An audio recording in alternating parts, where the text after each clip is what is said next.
Meet Colonel Harlan Sanders, the founder of Kentucky Fried Chicken, KFC, who turned his dream into a global empire through sheer persistence. Born in 1890 in a small town in Indiana, Sanders faced hardship early on.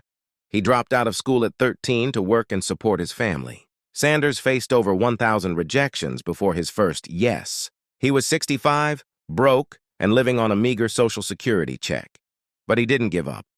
Sanders' secret recipe and determination drove him to keep going. He cooked batches of chicken for restaurant owners, facing rejection after rejection. Finally, after 1,009 rejections, Sanders got his first yes. The first KFC franchise was born, and the rest is history. Today, KFC has over 24,000 locations in 145 countries. Sanders' persistence paid off, teaching us that age is just a number.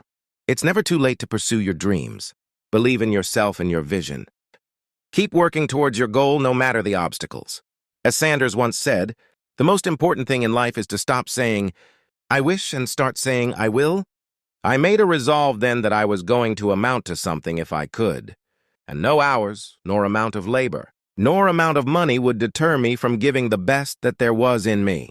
And the next time you bite into a finger-licking good piece of KFC chicken, remember, persistence is the secret ingredient that makes dreams come true.